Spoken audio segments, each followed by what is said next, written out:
Hoy empezamos el ciclo de las dos guerras mundiales del siglo XX.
De haber recorrido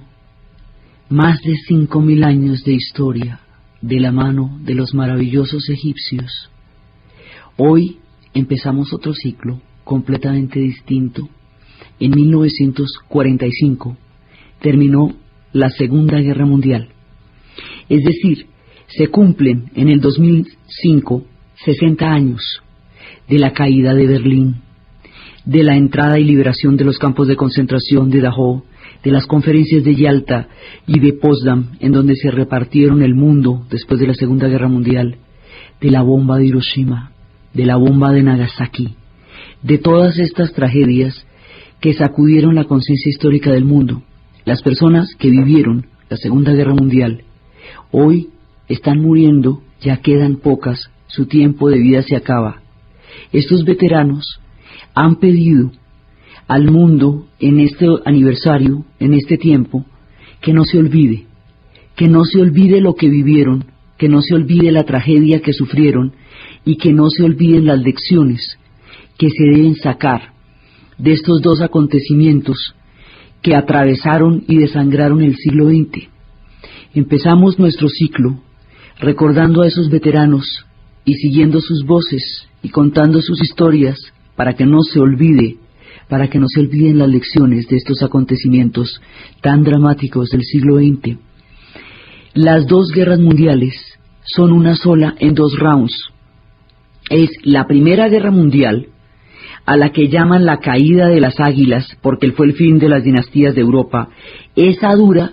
de 1914 a 1918. El final de esa Primera Guerra Mundial,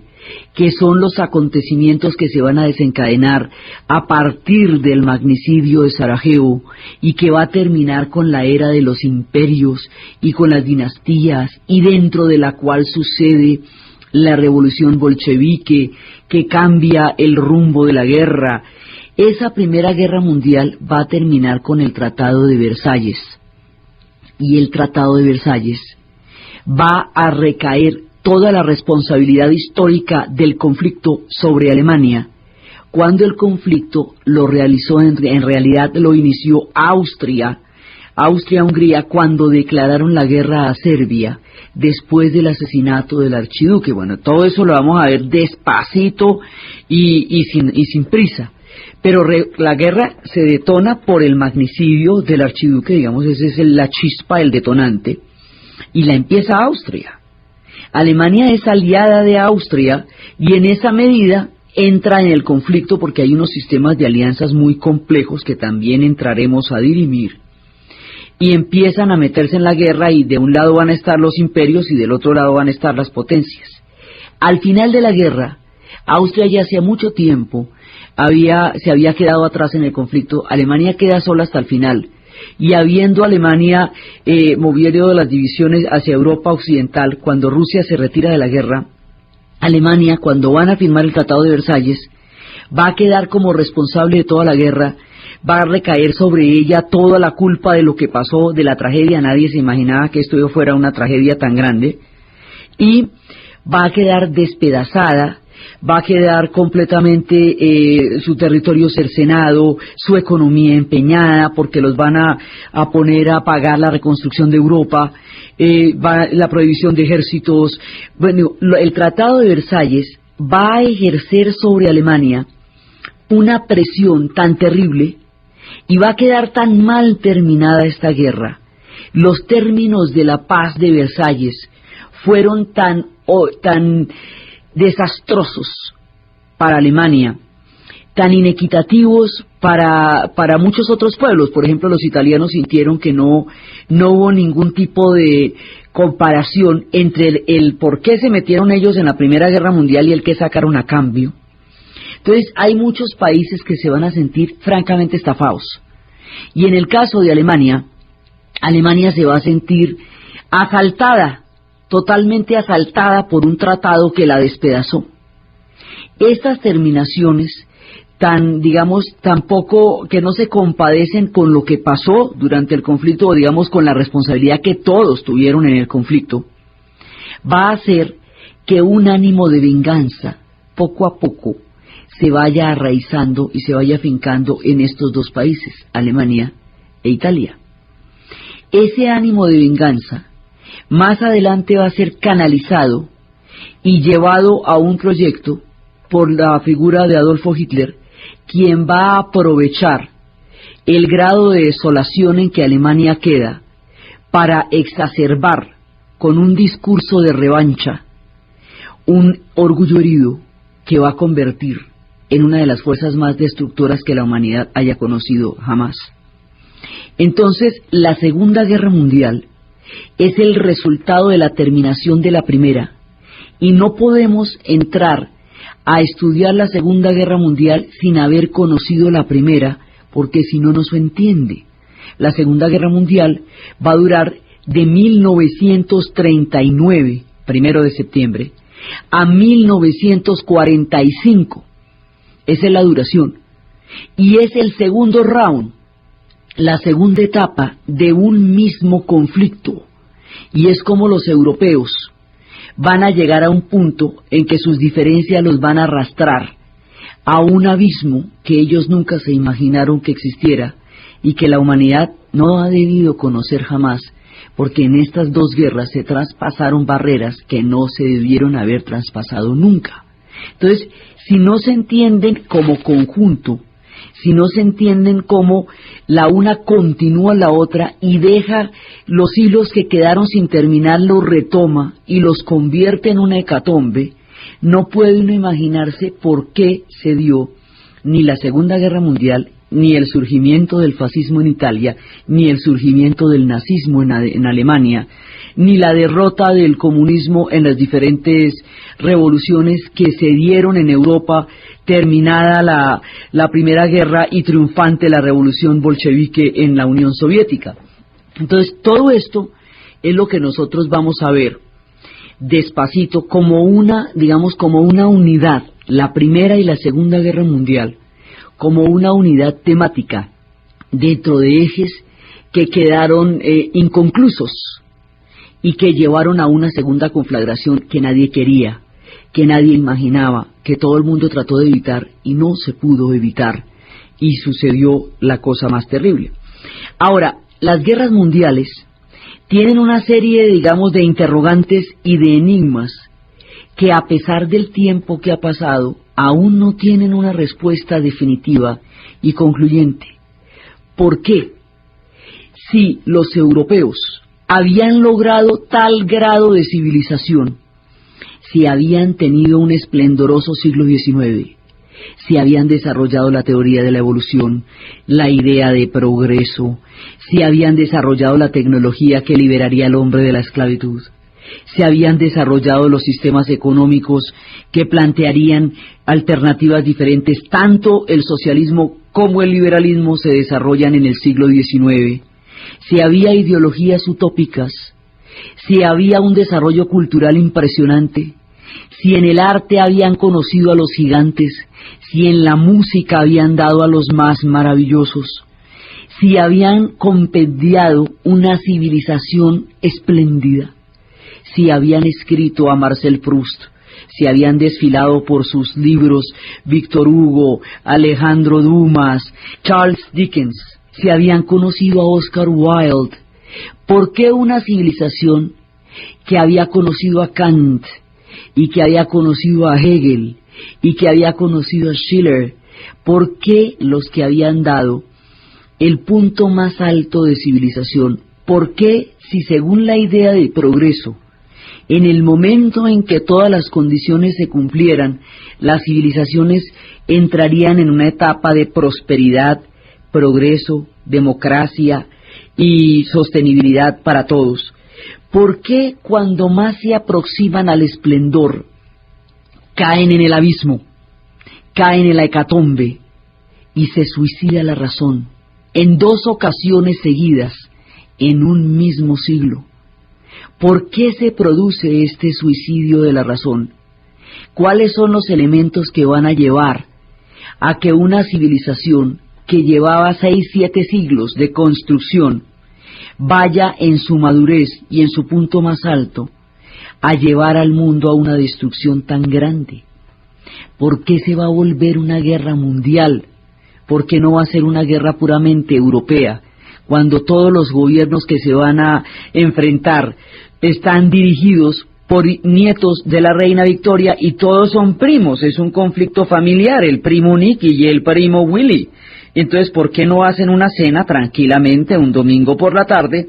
Se ponen de acuerdo con sus diferencias y en lugar de eso le van a llevar al mundo a una conflagración que va a dar 10 millones de muertos en la primera y 50 millones en la segunda. Entonces, ¿por qué? ¿Qué es lo que pasa en la civilización europea? Que habiéndose erigido a lo largo del siglo XIX como la civilización, con el esquema del eurocentrismo, en el que se consideraba que el conocimiento que los europeos habían desarrollado era civilizador, y que el conocimiento que los otros pueblos tenían, no importa qué tan ancestral, complejo, antiguo, elaborado o sofisticado fuera, era barbarie, y que el colonialismo había justificado el sometimiento de tantos otros pueblos de la tierra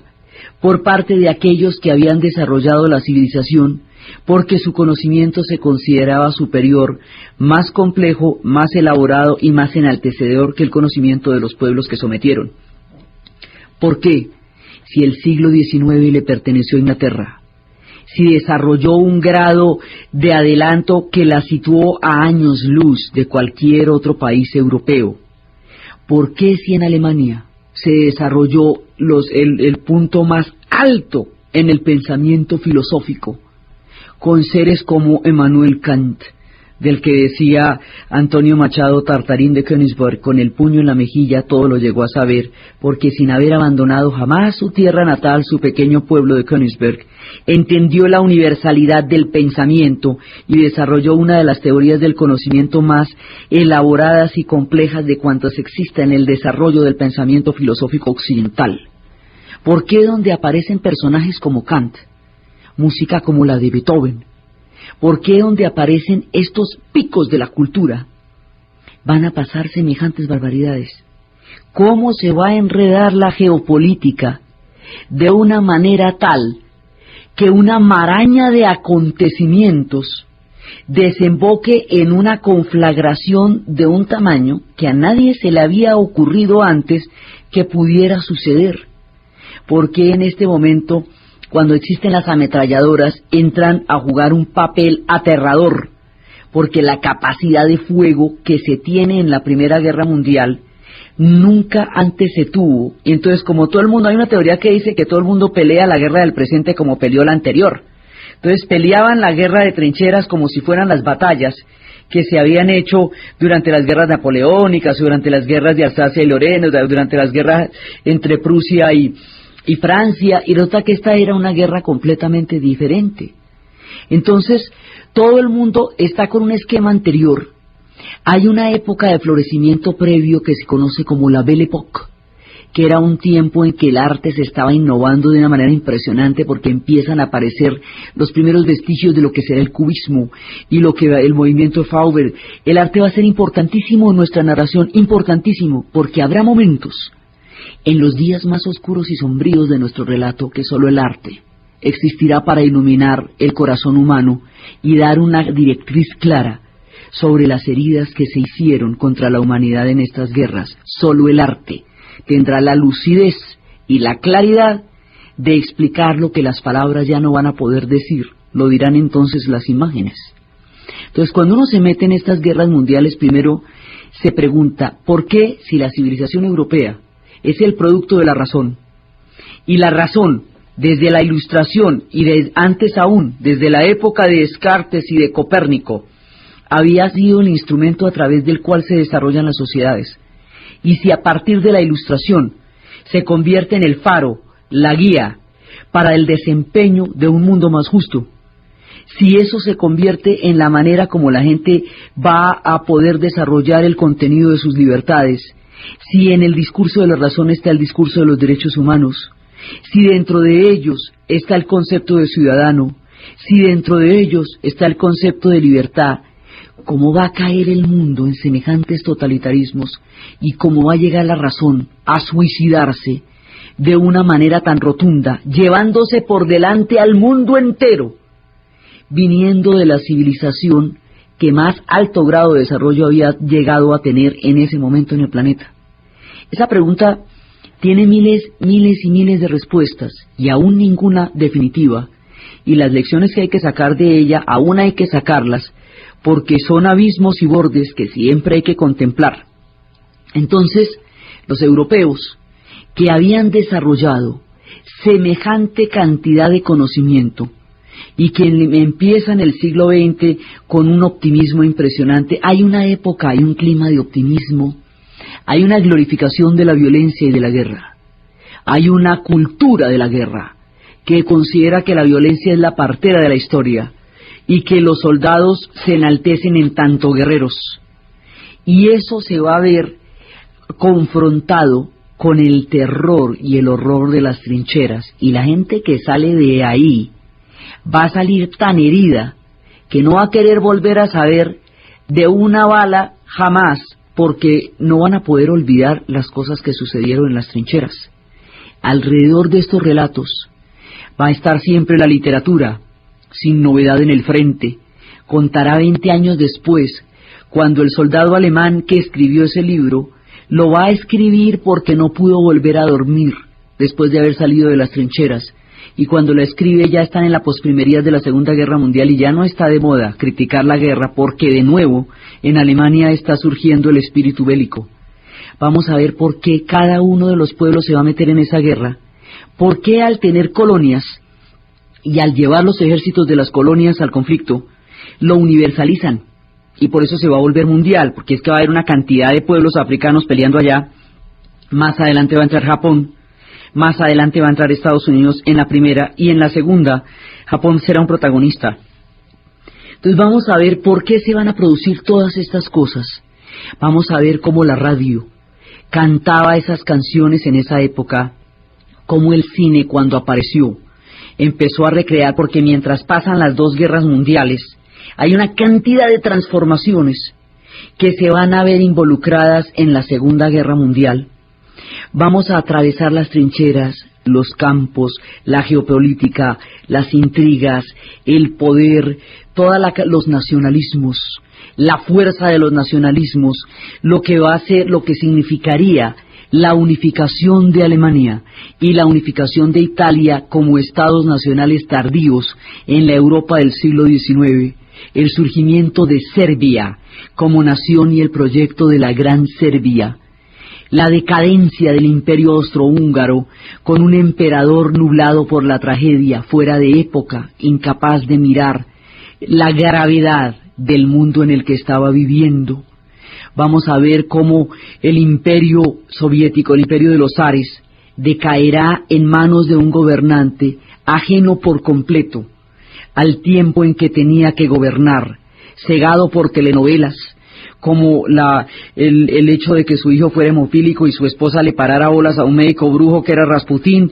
y el tipo completamente desorientado del momento tan grave que Rusia estaba viviendo, llevando a Rusia a una guerra. Vamos a ver las historias del imperio, de todos los imperios que están decayendo.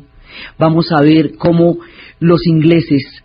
que lo que menos querían en la vida era meterse en una guerra, después de estar adelante, a la vanguardia del concepto de civilización, hegemonía y expansión en el mundo, como para qué se iban a meter los ingleses en una guerra mundial, en qué los podría beneficiar, algo que acabó con la mayoría de su nobleza, porque mandaron a sus mejores muchachos. La guerra siempre manda a los más aptos, a los más fértiles, a los más saludables, a los más guapos, y los mata. Lo mejor, una generación eximia quedó debajo de los campos de Europa en la primera y luego en la segunda, y como el capital humano es irreparable, no podemos saber quiénes de los que están enterrados en Europa encontrarían la cura a las enfermedades que hoy aquejan la humanidad, habrían escrito las obras maestras que nunca leímos, las pinturas que nunca vimos, las sinfonías que nunca escuchamos, porque yacen bajo los campos de Europa los que hubieran podido enaltecer eso que tanto les era querido, la civilización europea. El capital humano es irreemplazable, y el que yace bajo la tierra es una pérdida para la humanidad en su conjunto, por toda la capacidad de aporte que hubieran podido tener a un mundo mejor. Entonces, en las guerras mundiales nos vamos a meter en un ciclo que va a ir por los campos de Europa.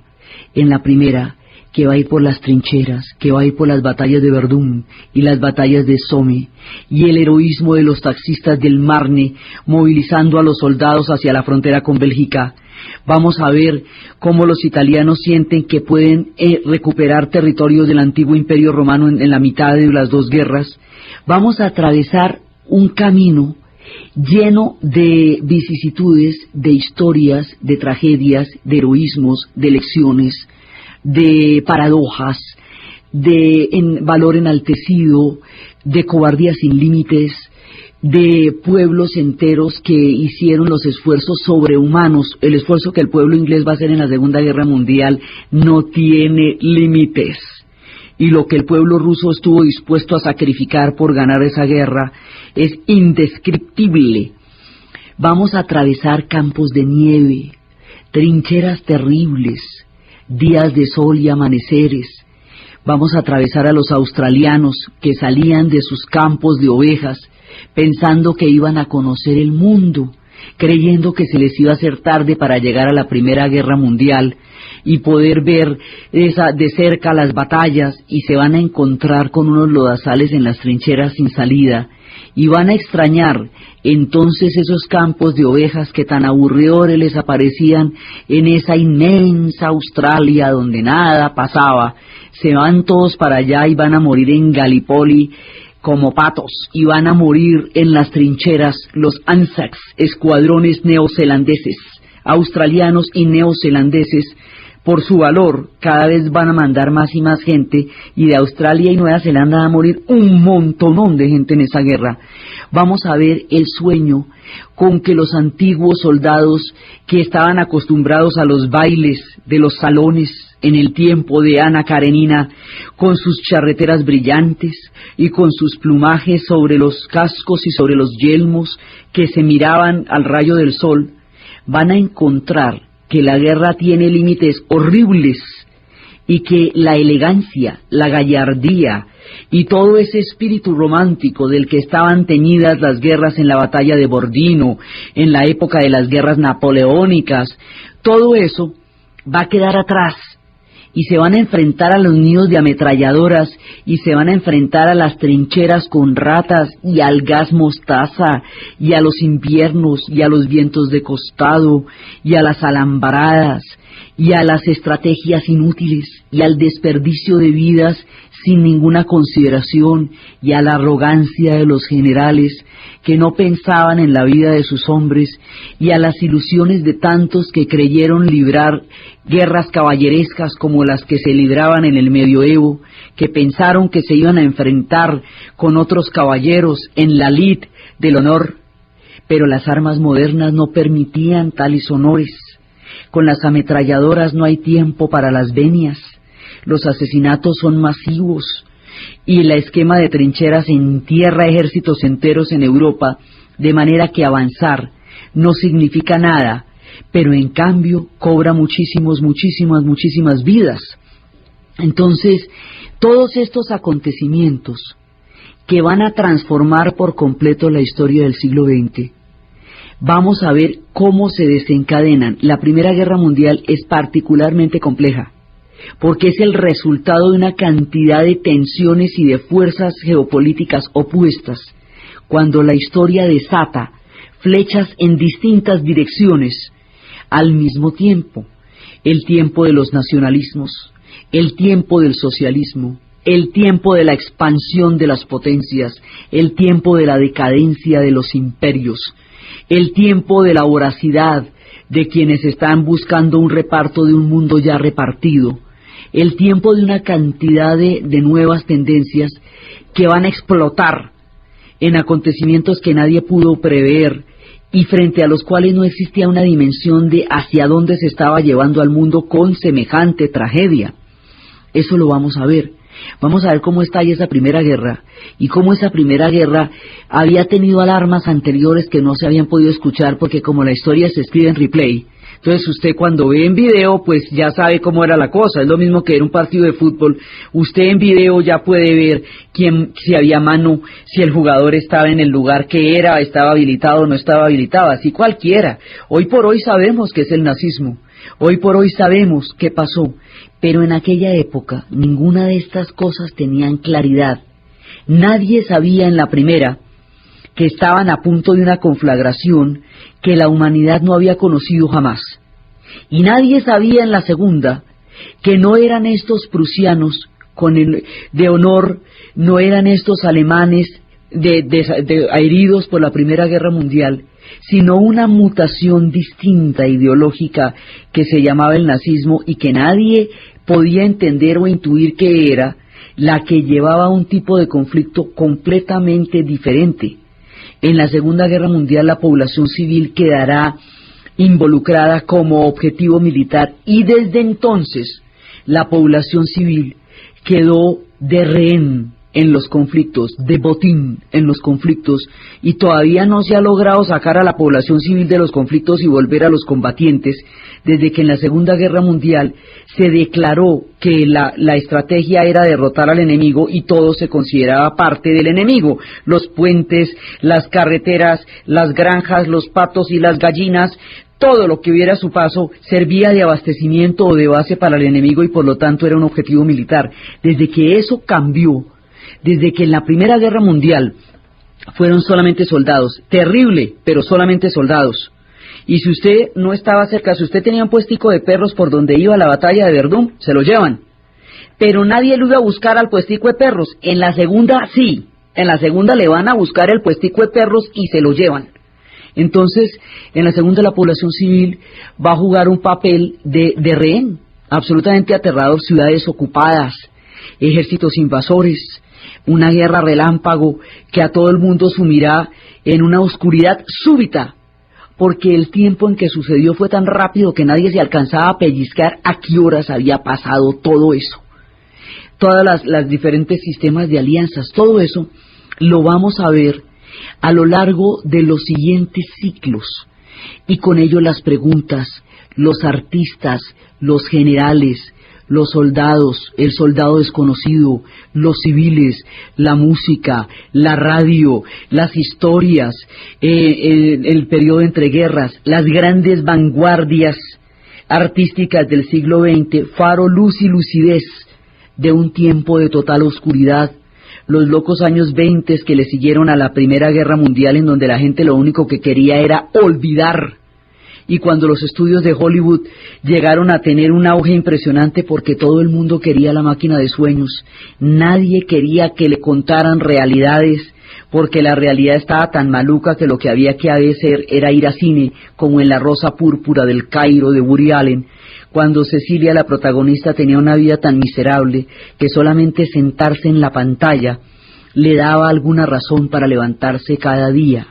Vamos a ver a Tolkien sobre la generación herida que conoció la Primera Guerra Mundial y cómo los horrores de la Primera Guerra Mundial lo llevan a descubrir el mundo de la fantasía, de las mitologías antiguas, de los celtas y de los sajones y de los normandos, para dar un espacio de libertad mental, y cómo durante la Segunda Guerra Mundial va a escribir El Señor de los Anillos. Él peleó en la primera, y en la segunda escribirá El Señor de los Anillos, y estará haciendo, él siempre negó la alegoría entre el anillo del poder y el nazismo, pero él lo que escribe, y es la manera como él va a interpretar lo que está pasando en la Segunda Guerra Mundial. Vamos a ver a los escritores, vamos a ver a los músicos, vamos a ver a los pintores. Entre las dos guerras mundiales se atraviesa la Guerra Civil Española, y vamos a ver qué papel juega en el escenario de las guerras mundiales la Guerra Civil Española.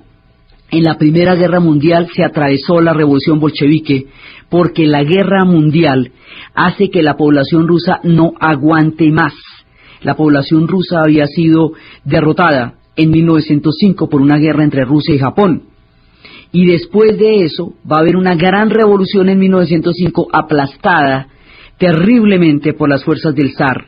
Y después de eso el hambre. Y al hambre, a la derrota y a la represión, le va a seguir una guerra mundial, y esa guerra mundial va a ser más de lo que les va a aguantar el cuero, y con esa va a estallar la revolución. Muchos de estos episodios transcurrirán entre la radio y las historias que estaremos viendo.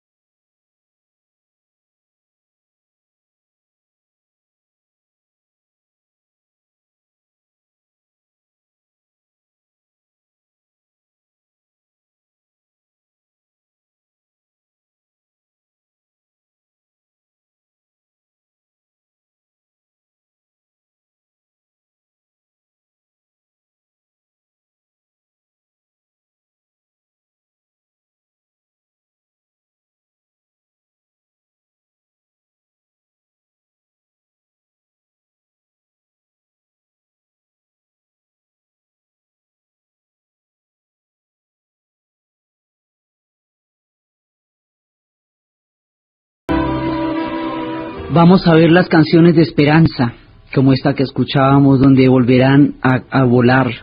las golondrinas y los pájaros, y en la noche en que el mundo sea de nuevo libre. Vamos a ver las canciones, a escuchar las canciones de la época, Lili Marlene, las canciones de Edith Piaf en la Francia ocupada, la resistencia francesa. Vamos a ver todos estos episodios que tantas veces han recorrido nuestras imágenes a través del cine, y que de tantos verlos a veces parecen ya casi inexistentes, pero hay que darles el tono y el énfasis que tienen, porque la importancia del mundo en el que vivimos radica en gran medida ahí. El mundo que se construyó después de 1945 es como quedó montado el mundo en el que vivimos actualmente. Los organismos que se crearon en esa época fueron los que aún rigen. Muchas de las decisiones más importantes del rumbo actual de los acontecimientos se tomaron ahí, en Yalta y en Potsdam, en el año de 1945. La era atómica, que nunca hemos debido conocer, y menos de la manera como la conocimos, empezó en 1945. Entonces vamos a atravesar desde la desesperanza, desde el sinsentido, desde la sensación de vacío de la trinchera,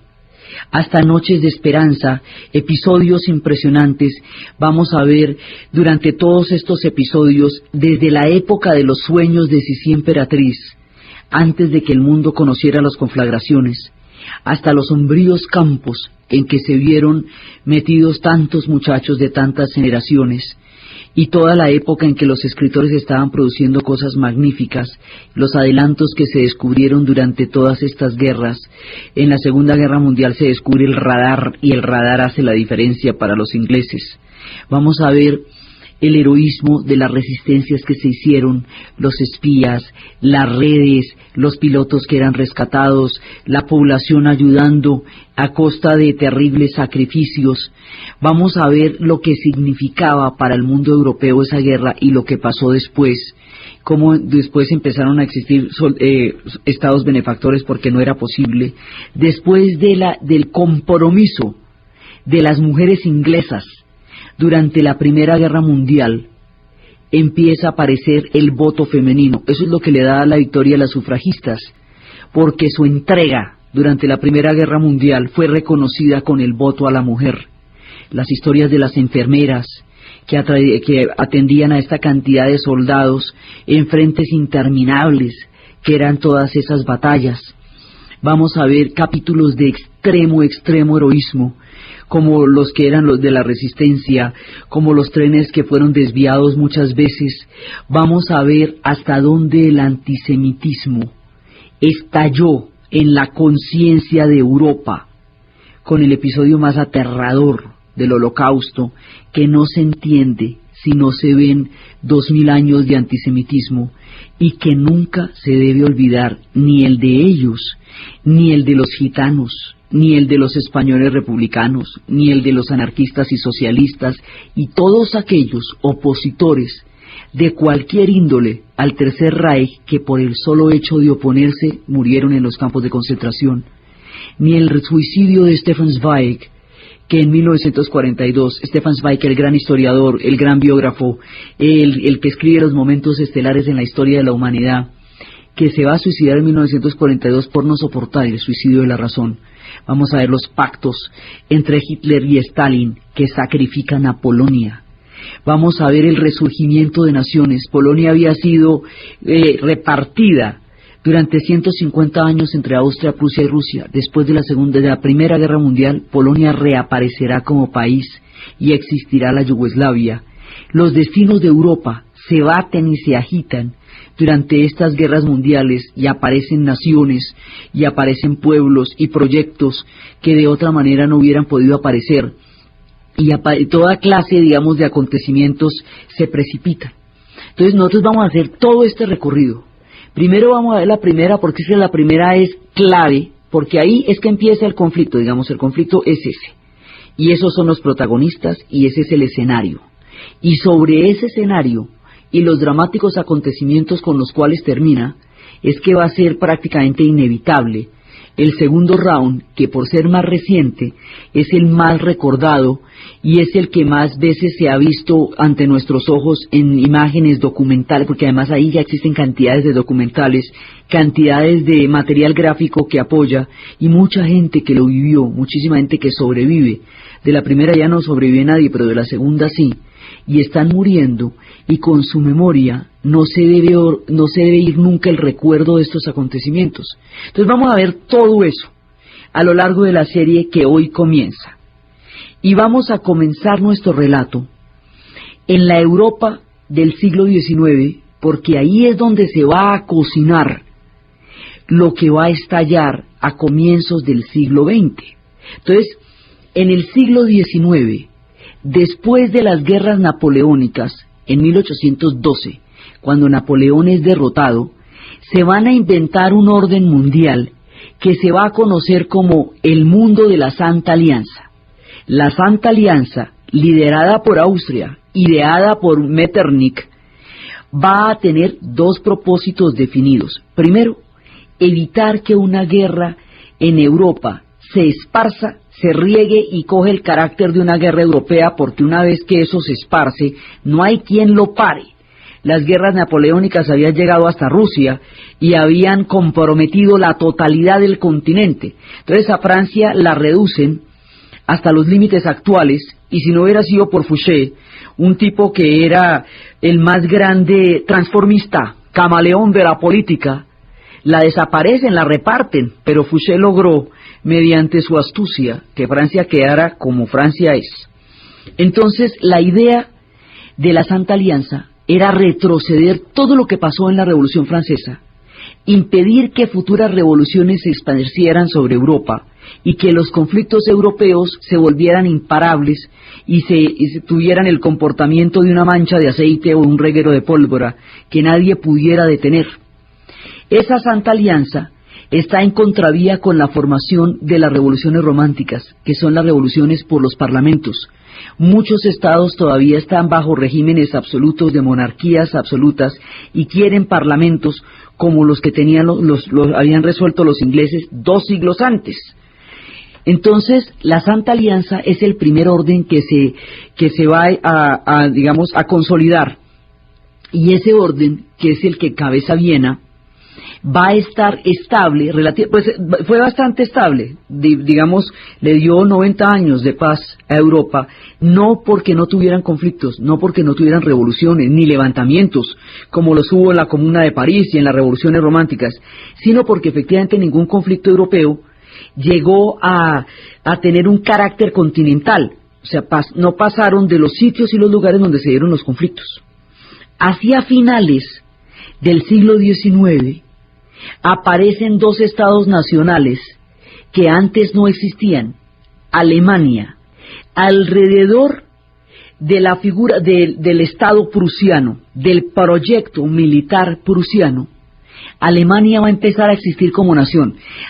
Los pueblos germanos existen desde hace mucho tiempo. Los pueblos germanos estaban a las orillas del Imperio Romano.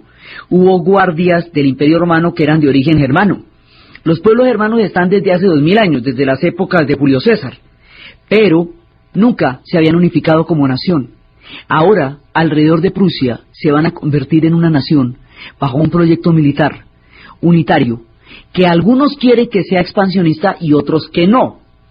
Entonces, el Kaiser quería una expansión y una armada, mientras que Bismarck le decía, no hay necesidad, o sea, con que tengamos una Alemania fuerte y poderosa es suficiente, pero no hay necesidad de hacer una armada, porque si hacemos una armada, en algún momento nos vamos a tener que enfrentar con Inglaterra, y eso no toca, eso no es necesario. Sin embargo, se hará la armada. Hay una Alemania que ha salido a la historia y que se ha unificado, y hay una Italia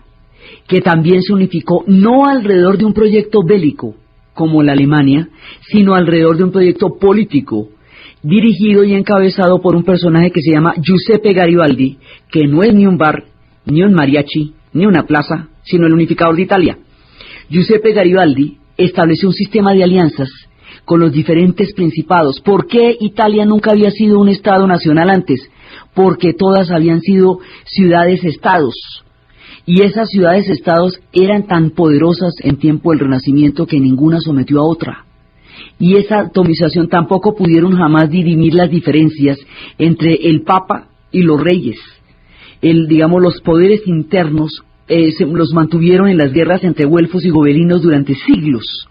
Es decir, había una cantidad de pasos para la creación de un Estado nacional que Italia no llegó a solucionar durante siglos, y cuando Giuseppe Garibaldi logra el sistema de alianzas, Italia empieza a existir como nación. La existencia de Italia, la existencia de Alemania, la consolidación de Serbia como una nación en los Balcanes, porque además la que nadie se va a imaginar es que esto va a estallar por los Balcanes. Nadie se va a imaginar en la complejísima geopolítica que vamos a entrar a contar que esto se rompa sea por los Balcanes. Por ahí Churchill decía que si alguna vez hubiera una guerra europea, que si alguna vez hubiera una guerra de grandes proporciones sería por un maldito conflicto en los Balcanes. Todo el mundo despreciaba los Balcanes. Bismarck decía que los Balcanes no valían los huesos de un granadero prusiano. Y los Balcanes, que a todo el mundo le parecían poca cosa, y que a todo el mundo le parecían venidos a menos, parientes pobres de esta Europa esplendorosa, por ahí fue que empezó todo. Y la guerra, empezando allá, no será allá donde tendrá su mayor dramatismo, sino en los campos de Francia. ¿Por qué empieza ahí y se extiende a Francia? Eso es lo que vamos a ver también. Entonces, al aparecer Alemania e Italia, se rompe todo el equilibrio de la Santa Alianza, porque aparecen nuevos puntos, nuevos bloques de poder. Esos nuevos bloques de poder cambian la geopolítica como estaba concebida en el mundo de la Santa Alianza. Entonces, como la cambian, como hay nuevos actores en el escenario europeo, se cambia este orden de la Santa Alianza por un orden de alianzas simples, alianzas. Entonces, Inglaterra y Francia, que habían peleado durante 800 años, que habían tenido toda clase de batallas. Francia casi no se puede volver Estado nacional porque duró mucho tiempo invadida por Inglaterra, hasta cuando Juana de Arco escuchó tremendas voces y se fue a crear el mundo de los franceses. Francia, que había peleado con Inglaterra como eterna y acérrima enemiga desde los tiempos del absolutismo en adelante, ahora, en el sistema de alianzas,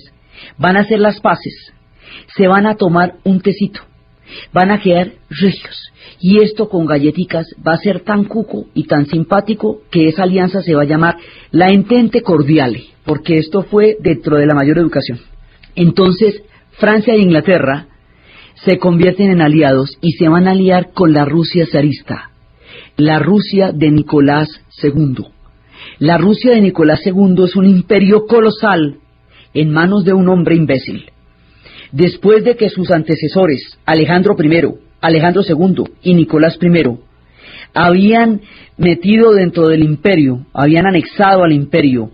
el Cáucaso y el Asia Central, Georgia, Armenia, Azerbaiyán y Kazajistán, Tayikistán, Uzbekistán, Turkmenistán, y habían hecho gigantesco un territorio que en ese momento medía 22 millones de kilómetros cuadrados, la sexta parte de la superficie del planeta Tierra.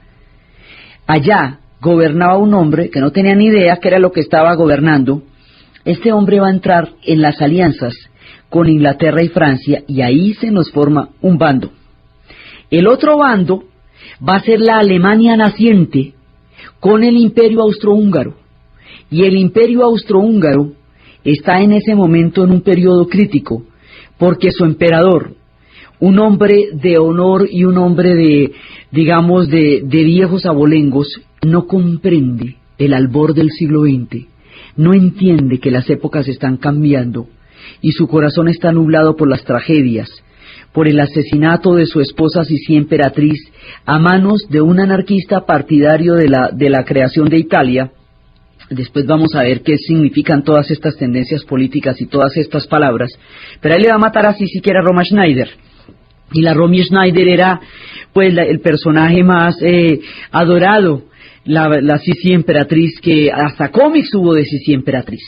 Era la esposa, era un cuento de hadas, como era la Lady Di de la época. Le van a matar a Sisi frente al lago de Ginebra. Más adelante, él va a tener un hijo, su hijo pues el heredero, el príncipe Leopoldo. Este príncipe Leopoldo lo obligan a casarse con María Teresa de Austria, y tiene una mujer que se llama María, que es su amor, su verdadero amor, y nunca lo van a dejar estar con María. El imperio va a ser agua, debajo de la esplendorosa Viena de Wittgenstein, de los valses de Strauss, de la esplendorosa Viena, la Viena de comienzos del imperio, la Viena de finales del siglo XIX y comienzos del siglo XX, es la Viena de Freud, es la Viena de Wittgenstein, es uno de los centros más impresionantes de lujo, de producción de pensamiento, de arte, es un sitio maravilloso. En esa Viena de Wittgenstein y en esa Viena de los valses de Strauss, gente se muere de hambre en los árboles en el invierno, porque el imperio empieza a decaer. Entonces, a él, en el momento en que el imperio decae, en que la fuerza de los nacionalismos se está desatando, en que los serbios consideran que los austríacos son sus enemigos, el hijo del emperador va a tratar de salvar el imperio por la parte húngara, porque la parte austríaca está mal. Entonces va a tratar de ir a donde los húngaros, a ver si por el lado, como esto es una doble monarquía, Austria y Hungría, entonces se va para donde la corona de los húngaros a ver si algo se puede componer. Pero su padre, aparte de estar cegado por las tragedias, es bien terco, entonces no lo deja, ni lo deja pactar con los húngaros y ponerse a ver cómo arreglan ese pedazo del imperio, aunque sea pues del ahogado sombrero, ni lo deja divorciarse de María Teresa, ni lo deja estar con María. El príncipe, considerando que ni rajan ni prestan el hacha, y que entonces ¿qué va a hacer? Decide en una noche de amor, en una ceremonia ritual, en la casa de campo de la familia Augsburgo en Mayerling, suicidarse con su esposa, con su amor, María. Y el suicidio de este heredero deja en una situación gravísima al Imperio Austrohúngaro, porque solamente va a quedar uno solo, un único heredero de una monarquía que durante 600 años habría de gobernar Europa. Ese único heredero, único y solito, será el archiduque Francisco Fernando, cuyo asesinato detonará la Primera Guerra Mundial por el significado histórico que eso tiene para los Habsburgo y para el mundo de los austriacos. Muchas otras cosas estarán pasando simultáneamente cuando empiezan a trenzarse las relaciones entre los imperios, las naciones, los orgullos heridos, las promesas rotas, las intrigas palaciegas y toda esta cantidad de ambiciones y de poder desbordado que hará que estalle la Primera Guerra Mundial. Eso es lo que vamos a ver en nuestro siguiente programa, empezando la serie, a la cual los estamos invitando, con sus heroísmos y sus dolores, con sus miserias y sus grandezas, con las lecciones que hay que sacar y las cosas que no hay que olvidar, para que empecemos desde hoy el ciclo de las guerras mundiales. Entonces, desde los más dramáticos acontecimientos, desde las trincheras, desde los taxistas del Marne, desde las futuras resistencias y los artistas que entenderán esto y los dictadores que ensombrecerán el mundo y en la lucha para tratar de salir adelante con un proyecto de civilización distinto al que se acaba de suicidar, y toda la necesidad de salir, de encontrar otro mundo, y todo lo que va a pasar a partir de este momento. En la narración, Diana Uribe; en la producción, Jessy Rodríguez; y para ustedes, feliz domingo.